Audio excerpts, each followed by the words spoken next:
इसी बीच जिब्रील ने आके कहा, ऐ अल्लाह के नबी, इन्नल्लाह ज़व्वजा अलीयन मा फातिमा। आप टेंशन ना ले, अल्लाह ने अली का लगन फातिमा से कर दिया।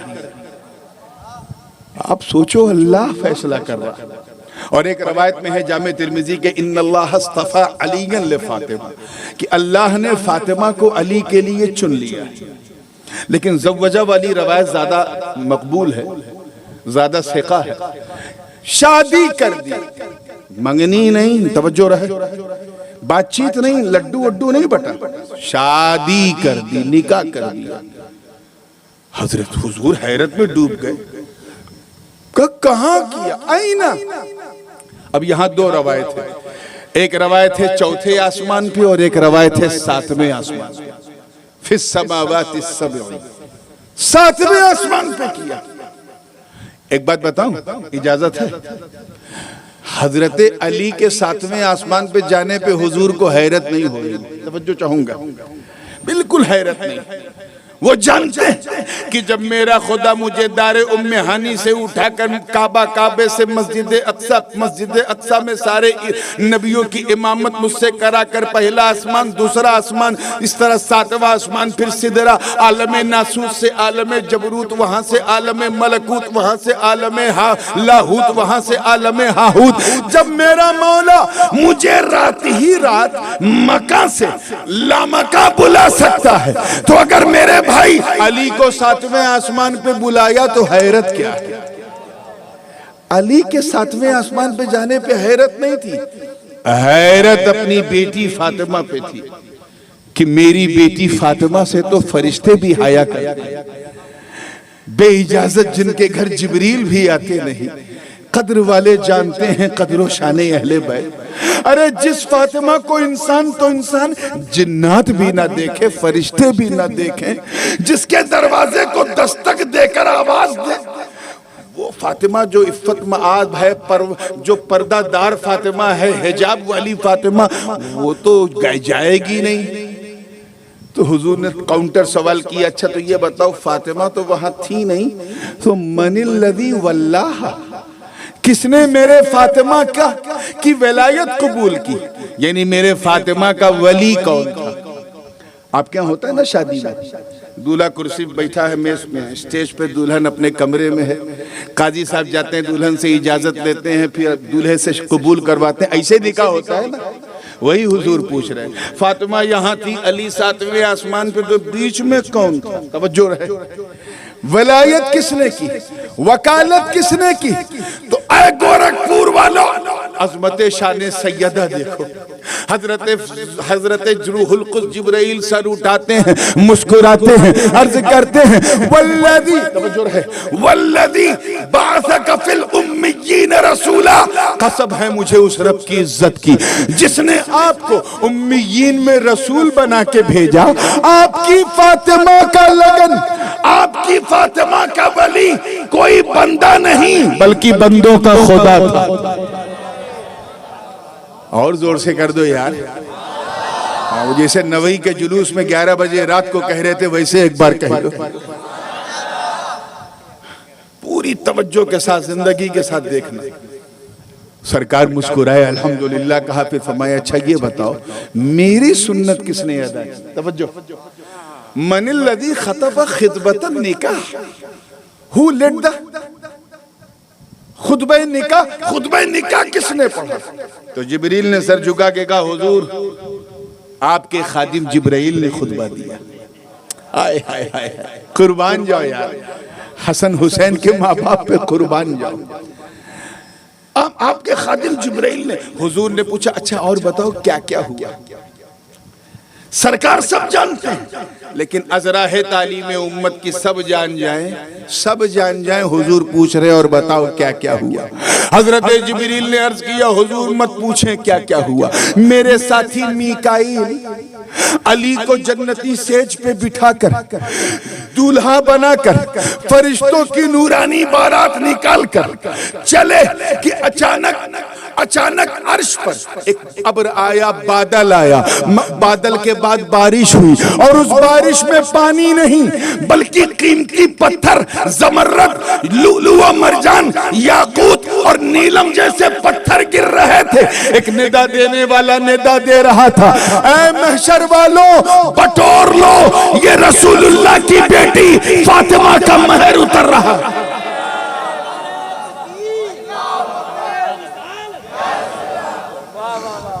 ये सब लोग बयान कम करते हैं। मैंने कहा ना, मैं 250-300 हदीसों को इकट्ठा जब करो तब ये वाकया बनता है। और इसके लिए मतलउल कमरैन आला हजरत की पढ़ लेना, दिल साफ हो जाएगा। तवज्जो चाहूंगा, जिंदगी के साथ देखिएगा। तो तैयार है ना आप लोग? हुजूर ने फरमाया अब क्या करना है, अब क्या करना है? का हुजूर सिंपल सी बात है, अल्लाह ने अर्श पे मिला दिया है, आप फर्श पे मिला दीजिए। रूहानी निकाह हो गया, अब जिस्मानी आप कर दीजिए। हुजूर ने निकाह कर दिया। वो आप सुनते आए हैं कि बड़े सादे अंदाज से, सादे जहेज के साथ। उसके बाद जब दूसरा दिन आया तो नबी ने अली को बुलाया, कहा अली वलीमा भी तो करना है, तवज्जो रहे। क्या है तुम्हारे पास? वलीमा करना सुन्नत है, क्या है? और वलीमा को रिसेप्शन नहीं कहते, ये तो एक नई बिदअत शुरू हो गई, रिसेप्शन।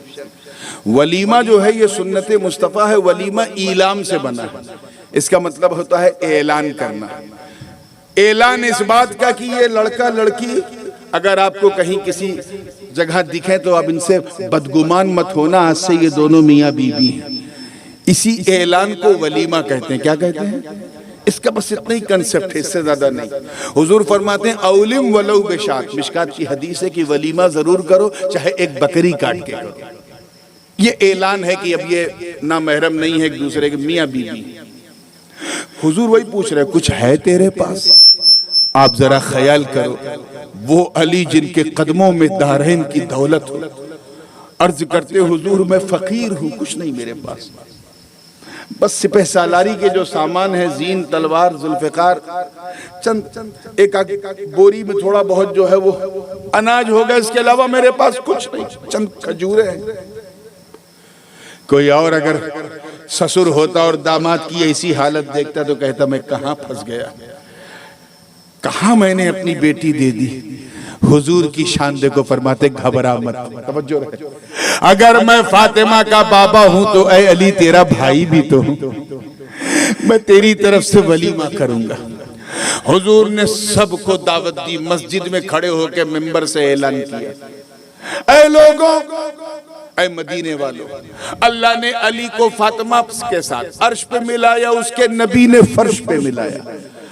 तुम सब कल जरूर आना, कल मेरे अली का वलीमा, जी भर के खाना, दुआ देना। हुजूर ऐलान कर रहे हैं तो कुछ मुनाफिकीन मदीने के, अब्दुल्ला इब्ने उबई के गिरोह के। अच्छा, ये मुनाफिकों की अजीब आदत, चाहे सुन्नियों की मस्जिद हो या सुन्नियों का जलसा, पीछे बैठते हैं बिल्कुल आखिरी सफ में ताकि भागने के लिए आसानी रहे। तो बिल्कुल लास्ट लाइन में थे और खुसुर फुसुर खुसुर फुसुर कान में एक दूसरे के। वो देखो 10 आदमी खिलावे पैसा नहीं है और पूरे मदीने को बुला लिया। अभी वो कान में खुसुर फुसुर सरगोशी कर रहे और इधर मेरे आका के काने लाले करामत सब सुन रहे। सरकार पर चेहरे पर जलाल आया खड़े हुए का। ये निकाह जो है हजरत अली का फातिमा से, ये बद्र के बाद और ओहद से पहले, यानी दोनों जंगों के बीच में हुआ। तो उस वक्त हुजूर के दोनों चचा बकायदे हयात थे, हजरत हमजा भी थे और हजरत अब्बास, दोनों चचा हुजूर के मौजूद थे। सरकार ने फरमाया है मदीने वालों, तवज्जो चाहूंगा जुमला जाया ना हो, ये मदीने के मुनाफिकीन कहते हैं कि मोहम्मद 10 को नहीं खिला सकता। इज्जते रब्बे काबा की कसम, जिसके कब्जे कुदरत में मोहम्मद की जान। ऐ मेरे चचा अब्बास, कल आप इस दरवाजे पे खड़े रहना। ऐ चचा हमजा, कल आप बाबू सलाम पे खड़े रहना। ये 10 की बात कर रहे हैं, आप 10-10 की टोलियां भेजना, खुदा का नबी खिलाता जाएगा। तारीख गवाह है, मुअर्रिख बयान करते हैं कि सलासत अय्याम व लयालिहा, 3 दिन, जोर से बोलो कई दिन, 3 दिन 3 रात तक अली का वलीमा चलता रहा। लोग आते रहे, खाते रहे, अली और फातिमा के गीत गाते रहे। कौन अली मेरे दोस्तों जो समंदरे विलायत, कौन अली जिनका हाथ पकड़ के नबी गदीर खुम के मकाम पे कहे मन कुंत मौला फहादा अली मौला, मैं जिसका मौला हूँ मेरा अली भी इसका मौला। और इसे सुन के हजरत उमर खड़े होके कहे हनीयन लका या अली इब्न अबी तालिब अस्बहत अंत मौलाया व मौला लिकुल्ल मोमिन, ए अली मुबारक हो, आज से तुम मेरे भी मौला हो, हर मुसलमान के मौला हो। कौन अली मेरे दोस्तों जिनके बारे में साद इब्ने अबी वक्कास कहें कि 3 खूबियां अली में ऐसी हैं कि अगर उनमें से एक भी मेरे पास होती तो मैं उसे सुर्ख ऊंटों से ज्यादा कीमती समझता। कौन अली जिनके बारे में हुजूर फरमाए ग़ज़वे खैबर के मौके पे कि कल मैं उसे झंडा दूंगा, जिससे अल्लाह मोहब्बत करता है वो अल्लाह से करता है। सहाबा एक दूसरे से उम्मीद लगाए थे, नबी अली को झंडा दे रहे हैं। कौन अली मेरे दोस्तों जिन्हें हम कर्रमल्लाहु वज कहते हैं। क्या कहते हैं, जोर से बोलो। अरे अपने तो अपने वो भी कहते हैं। सारे सहाबा को हम रज़ी अल्लाह अन्हु, अबू बकर रज़ी अल्लाह अन्हु, उमर रज़ी अल्लाह अन्हु, उस्मान रज़ी अल्लाह अन्हु, तलहा रज़ी अल्लाह अन्हु, जुबैर रज़ी अल्लाह अन्हु, सअद रज़ी अल्लाह अन्हु, सईद रज़ी अल्लाह अन्हु, अबू उबैदा रज़ी अल्लाह अन्हु, अब्दुर्रहमान रज़ी अल्लाह अन्हु, बद्र वाले रज़ी अल्लाह अन्हुम, उहद वाले रज़ी अल्लाह, सब रज़ी अल्लाह। और जैसे ही अली का नाम आता है मुंह से निकलता है कर्रमल्लाहु वजह। होता है कि नहीं, बोलो यार, तुम लोग तो सो ही जाते हो यार। कर्रमल्लाहु वजह क्या है? जिनके चेहरे को अल्लाह ने मुकर्रम किया। और अगर दुआइया अंदाज में कहें तो अल्लाह इनके चेहरे को मुकर्रम फरमाए, जो माना मुराद वो अली। मामला क्या है? अपने तो अपने गैर भी कहते हैं कर्रमल्लाहु वजह। इसकी 3 वजह मैं बता दूं, फिर आगे बढ़ता हूं, इजाजत है? तवज्जो, याद रखना, दुनिया का हर इंसान कहां पैदा हुआ? दुनिया में अपने घर में पैदा होता है। सारे सहाबा पैदा हुए, कोई अपनी अम्मा के घर में पैदा हुए, कोई अब्बा के घर में, कोई दादा के घर में, कोई नाना के घर में, अपने अपने यानी बंदों के घर में पैदा हुए। मगर अली का वजूद इसलिए मुकर्रम क्योंकि अली बंदों के घर में नहीं, मौला के घर में पैदा हुए। जोर से बोलो सुभान अल्लाह। मौला के घर में। वजह नंबर 2 सुनो, जब सब पैदा हुए तो सबने देखा क्या? किसी ने पैदा होते ही माँ का चेहरा, किसी ने नानी का, किसी ने दादी का, किसी ने आया का, किसी ने दाया का, किसी ने दर देखा, किसी ने छत देखा, किसी ने दीवार देखा, दरो दीवार देखा। मगर अली का चेहरा इसलिए मुकर्रम क्योंकि अली ने उस वक्त तक आंख ना खोली जब तक मुस्तफा का चेहरा न देखा। और तीसरी वजह भी सुन लो, इसलिए अली का चेहरा मुकर्रम है क्योंकि अली, तवज्जो, अली उस फातिमा ज़हरा का शौहर है जिसे किसी नामहरम ने कभी देखा ही नहीं, इसलिए अली का चेहरा मुकर्रम है। अल्लाहु अकबर। वो अली जिनके लिए हुजूर ग़ज़वे तबूक में न ले जाने के लिए हमें हुसैन को समझना है तो हुसैन के अब्बा अम्मा को समझना पड़ेगा, तब हुसैन और समझ में आएंगे। ग़ज़वे तबूक में सारे सहाबा तैयार थे, नबी ने अली को रोक दिया। तो मैंने, you don't need to go, you have to stay to look after people of Medina, यहाँ के लोगों का ख्याल रखना है। अली रोने लगे, सरकार काश मैं भी जाता, काश मैं भी जाता। अभी इसी कैफियत में थे कि का फरमाया अली, तवज्जो चाहूंगा, मुस्नद अहमद इब्न हंबल में हजरत ज़ैद बिन अरकम भी रावी हैं, बरा बिन आज़िब भी रावी हैं। हाथ रख के फरमाया अली अमा तरदा अंत मिन्नी बिमंज़िलत हारून मिन मूसा गैर इन्नहु ला नबिय्य मिन बाद। क्या तू इस बात से राजी नहीं है कि तू मेरे नजदीक, भाई आप लोग जब गर्दन इधर उधर करते हो तो मुझे लगता है मैं जलसे में नहीं किसी और चीज में बैठा हूं। तुम मुझे देखो मैं तुम्हें देखूं, यही तो मोहब्बत है यार। इधर गर्दन कीजिए, सवरना कीजिए, अच्छा नहीं लगता। तवज्जो के साथ, ए अली क्या तू इस बात से राजी नहीं है कि तू मेरे नजदीक ऐसे ही है जैसे हारून मूसा के नजदीक। बस फर्क ये है कि हारून नबी थे और मेरे बाद कोई नबी, जोर से बोलो, नहीं होगा। हजरत मूसा और हारून का किस्सा ये था कि हजरत मूसा ने ख्वाहिश की, ए अल्लाह मैं तुझे देखना चाहता हूं। आवाज आई लन तरानी, नहीं देखे। ठीक है, कोहे तूर पे आ, 40 दिन की तैयारी से आना।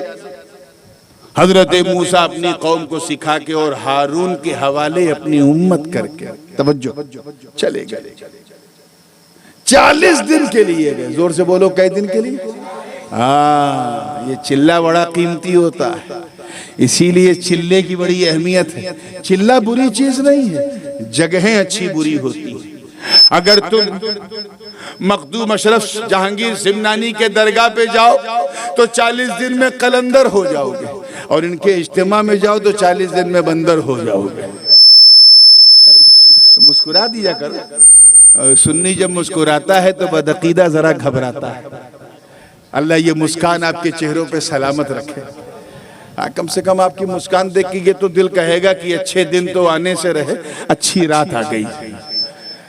चलिए, मुस्कुरा के फ्रेश हुए हैं तो जहन को फिर वहीं लाइए। 40 दिन के लिए निकल गए, और इधर इब्लिसवा जो उन्हें टकटकी मार के देख रहा था, और यही था कि बस ये हटें तो हम डटें, ये हटें तो हम डटें। सामरी जादूगर का रूप धारण करके वो बनी इसराइल कम्युनिटी में एंट्री मारता है, और सिर्फ 40 दिन में दोस्तों, सिर्फ 40 दिन, with in 40 days he completely changed the whole scenario, बिल्कुल चेंज कर दिया। वो उम्मत जो एक खुदा की पूजा करती थी, हजरत मूसा का कलमा पढ़ती थी, 40 दिन के अंदर ऐसी चीज की इबादत करने लगी जिसे हम मसाला लगा के भून के खा जाते हैं, उसकी इबादत करने लगी। किसकी कर दी? आजकल सोशल मीडिया का जमाना है, संभल के बोला कर। उसकी इबादत करने लगी। 40 दिन के अंदर उम्मत चौपट हो गई, मुशरिक हो गई, मुर्तद हो गई। हजरत कुरान पाक में ववाअदना मूसा 30 लैलतन व अतममनाहा बिअश्रिन फतम्म मीकातु रब्बिही 40 लैला। 40 दिन की बात थी।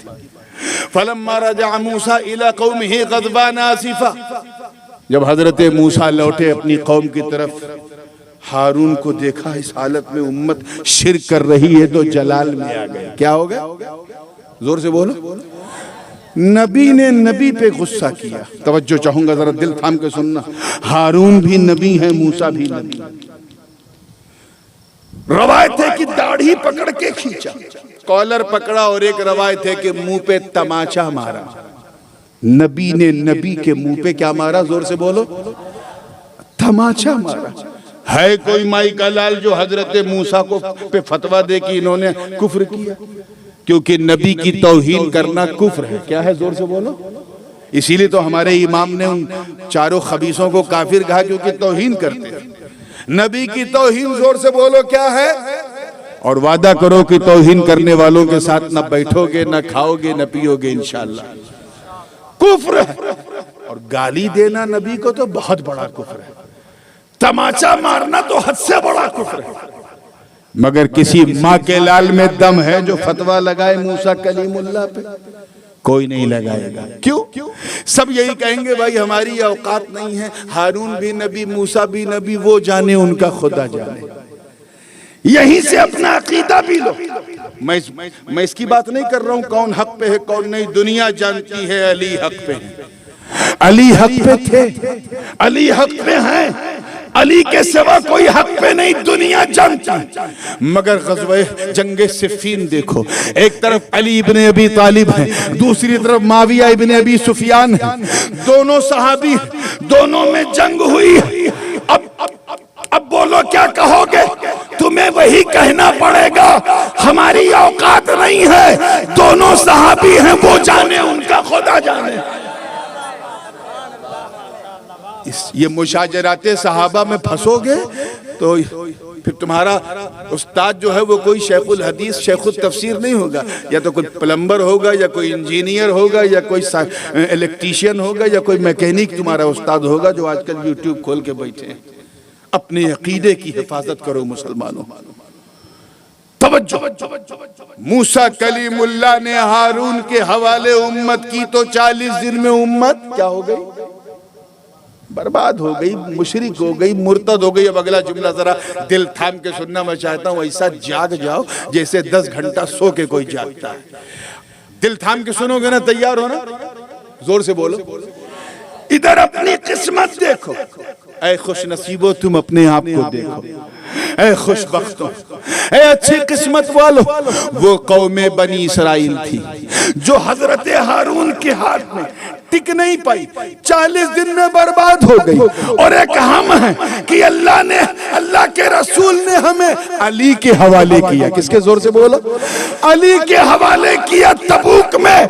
तो नौबत यह है कि पहली सदी में कोई हसन हुसैन बन के चमका, दूसरी सदी में इमाम आजम बन के चमका, तीसरी सदी में कोई बदियुद्दीन बन के चमका, चौथी सदी में कोई मराशा बन के चमका, पांचवी सदी में कोई गौसे आजम बन के चमका, छठी सदी में कोई गरीब नवाज बन के चमका, सातवीं सदी में कोई महबूब इलाही बन के चमका, आठवीं सदी में कोई मखदूम सिमनानी बन के चमका, नवीं सदी में कोई हजरत शेखुल आलम रुदौलवी बन के चमका, 10वीं सदी में ख्वाजा बाकी बिल्ला बन के चमका, 13वीं सदी में मुजद्दिद अल-फसानी शेख अहमद सरहंदी बन के चमका, 12वीं सदी में अब्दुल अजीज और वलीउल्लाह बन के चमका, 13वीं सदी में खातिमुल अकाबिर और खातिमुल अकाबिर शाह रसूल मारे रवि और आला हजरत अशरफी बन के चमका, और 14वीं सदी में इमाम अहमद रजा बन के चमका।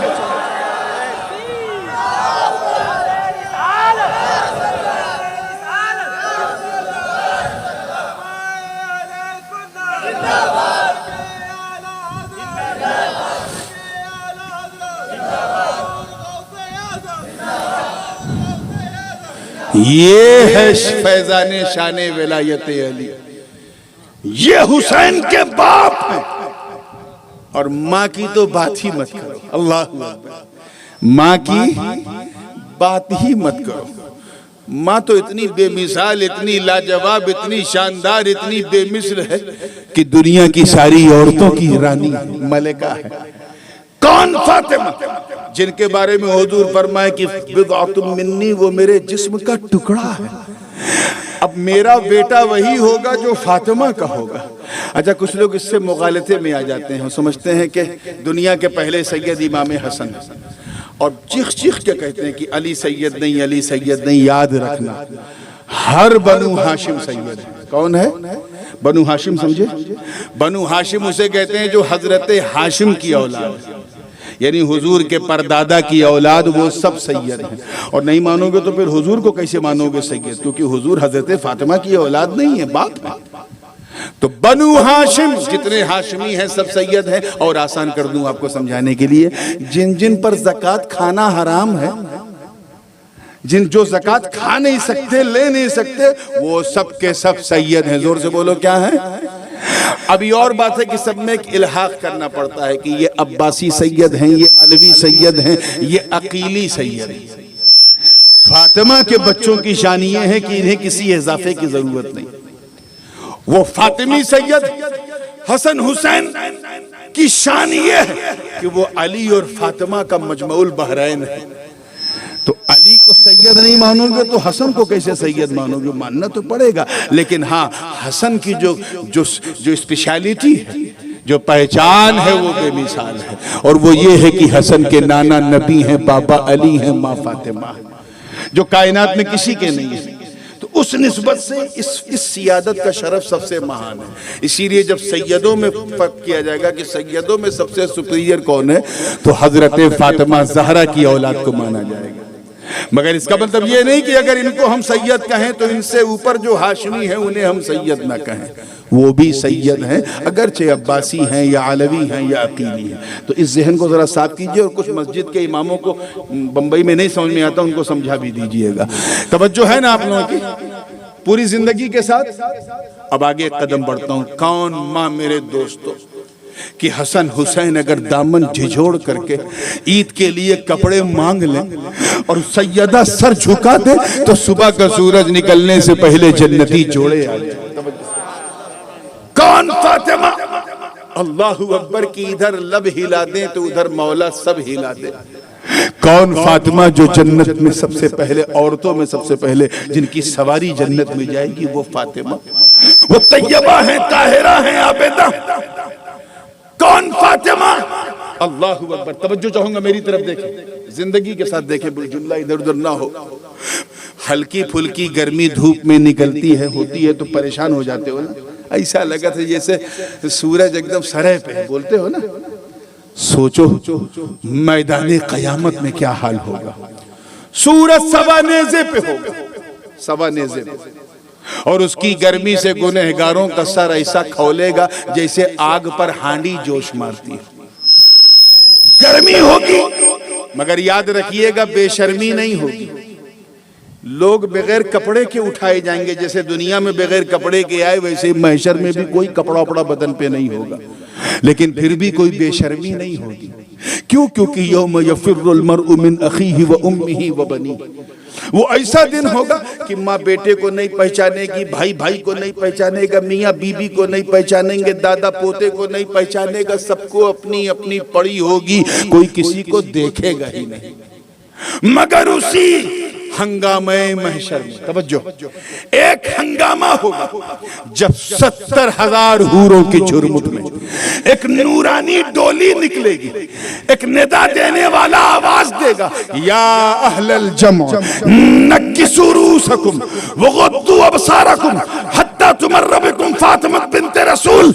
ऐ महशर वालों, सरों को झुका लो, निगाहों को नीची कर लो, रसूलुल्लाह की बेटी फातिमा की सवारी गुजरने वाली वो है हुसैन की माँ।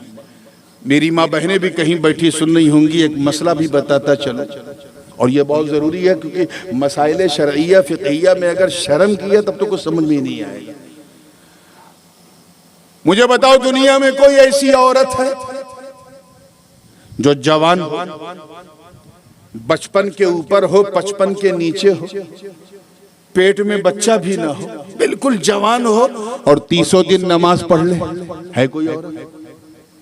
नहीं पढ़ सकती। 30 हफ्ता लगातार बोलिए पढ़ सकती? नहीं पढ़ सकती। 30 महीना लगातार नहीं पढ़ सकती। क्यों? क्योंकि अय्यामे मखसूसा है। किसी को 3 दिन, किसी को 5 दिन, किसी को 7 दिन, ज्यादा से ज्यादा 10 दिन। हमारी माँ बहनों को उनके रहम से खूने हैज आता है, जिसकी वजह से वो नमाज से, रोजे से, तिलावत से, तवाफ़े काबा से दूर रहती है। वो खून नापाक है, नजिस है, इसीलिए वो कुरान भी नहीं छूती उन दिनों में। कोई औरत ऐसी नहीं है, चाहे वो अपने वक्त की खदीजतुल कुबरा, चाहे वो अपने वक्त की मरियम, चाहे वो अपने वक्त की आसिया, चाहे वो जुलेखा हो, चाहे वो उम्मे मूसा हो, कोई, चाहे अपने वक्त की राबिया बसरिया, मगर इसी नील गगन के नीचे, इसी जमीन के ऊपर सिर्फ एक खातून जिसने 30 दिन नहीं, तवज्जो चाहूंगा, 30 हफ्ते नहीं, 30 महीने नहीं, बल्कि पूरा जीवन बिला फसल बगैर रुके नमाज पढ़ा है। और वो कोई और नहीं, वो हसन हुसैन की मां जनाबे सैयदा फातिमा ज़हरा। अब मैं उस बहस में नहीं जाऊंगा जो बास फुक़हा ने की है, खासकर इब्ने आबिदीन शामी वगैरह ने रद्दुल मोहतार वगैरह में बहस की है कि वो एक रुतूबत होती थी जो नाक़िज़ वज़ू थी, ज़ाइल होती थी, फिर आप वज़ू कर लेती थी, असर पढ़ती थी, फिर रुतूबत ज़ाइल होती थी, फिर आप वज़ू कर लेती थी, मगरिब पढ़ती थी, फिर रुतूबत ज़ाइल होती थी, फिर आप वज़ू कर लेती थी, इशा पढ़ती थी। वो रुतूबत थी, वो लिक्विड था, वो नापाक खूने हैज मेरी माँ फातिमा में नहीं था जो दूसरी औरतों में होता। मगर मेरे दोस्तों, कभी गौर किया कि वो खून गंदा जरूर है मगर बड़ा कीमती है, बहुमूल्य है। इतना कीमती कि जिस औरत को वो खून ना आता हो, वो उस खून के लिए न जाने कितने हकीम, कितने डॉक्टर, कितने बाबा, कितनी दरगाह, कितनी तावीज कि मुझे वो गंदा खून मिल जाए। क्यों? क्योंकि वो जानती है कि अगर ये खून मेरे शरीर में नहीं होगा तो मैं ममता का स्वाद नहीं चख पाऊंगी। मां बनने के लिए ये बहुत जरूरी है। इसीलिए जब किसी माँ किसी औरत के शिकम में बच्चा होता है तो वो खून आना बंद हो जाता है, फिर वो 9 महीना लगातार नमाज पढ़ सकती है। क्यों? क्योंकि अब वो डाइवर्ट हो गया। अब उस मटेरियल से बच्चे का जिस्म बन रहा है, उसी से उसकी आंख बन रही, नाक बन रहा है, कान बन रहा है, उसी से उसकी किडनी बन रही, दिल बन रहा है, उस ताकत को उसके कंस्ट्रक्शन में लगाया गया। वो इतना कीमती मटेरियल है कि वो ना हो तो बच्चों का कंस्ट्रक्शन ही नहीं हो सकता। तवज्जो चाहूंगा। अब मुझे बताओ गोरखपुर वालों, फैसला मैं आपके हाथ में दे रहा हूं कि जब वो नापाक खूने हैं जनाबे सैयदा में नहीं था, मेरी माँ फातिमा में जोर से बोलो, तो जब इमाम हसन पेट में आए, इमाम हुसैन आए, हजरत ज़ैनब आई, तो बने किस मटीरियल से, बने किस चीज से? तो इसका जवाब मैं क्या दूंगा, तुम क्या दोगे? इसका जवाब आला हजरत अजीमुल बरकत इमाम इश्क व मोहब्बत दरियाए रहमत कंजुल करामत जबलुल इस्तिकामत हक्कानियत की शान सुन्नियों की जान अहमद रजा खान अलैहि रहमत व रिजवान ने मचल के जब राज के पर्दे हटाए तो ये जवाब दिया कि सुन, तेरी नस्ल पाक में है बच्चा बच्चा नूर का, तू है ऐने नूर, तेरा सब घराना नूर का। तो मियां जब अली जैसा बाप हो, तवज्जो, अली जैसा बाप हो, थक गए आप लोग, फातिमा जैसी माँ हो, अरे जब इन दो अनमोल रत्नों का मिलन होता है, मिलन, तब जाके हुसैन और हसन का जन्म होता है। क्या शान है जनाबे हसनैन की। बचपन ऐसा है कि कभी कांधे पे नबी के, कभी पीठ पे।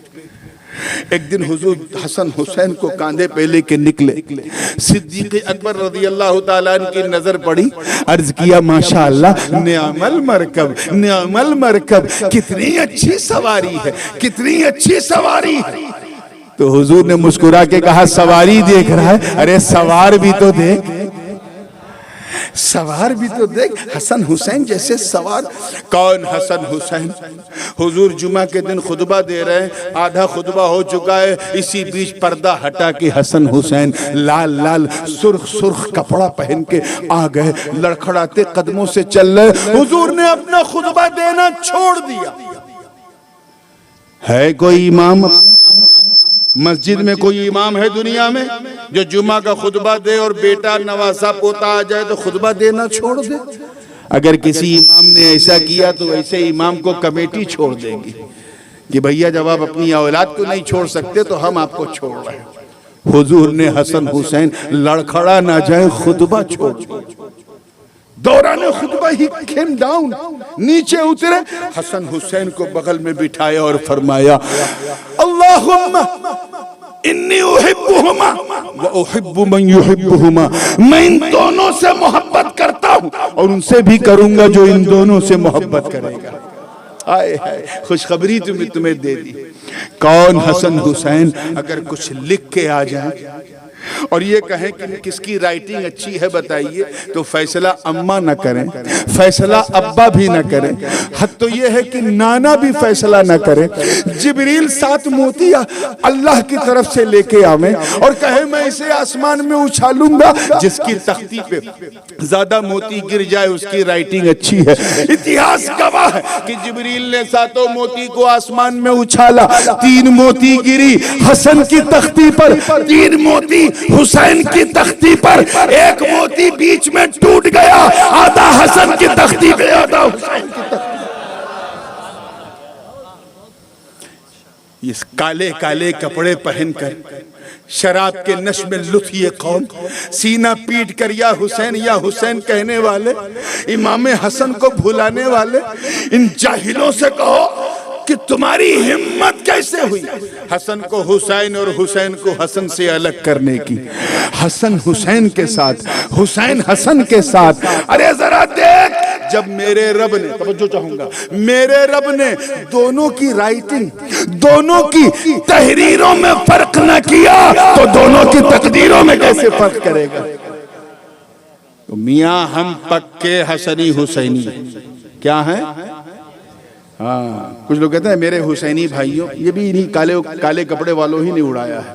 हम सिर्फ हुसैनी सुन्नी नहीं है, बहुत जिम्मेदारी से कह रहा हूं, हम हसनी हुसैनी सुन्नी है। क्या है? जोर से बोलो मियां, देखिएगा जी तवज्जो के साथ, हम हसनी हुसैनी सुन्नी, ऐसे हसनी हुसैनी सुन्नी।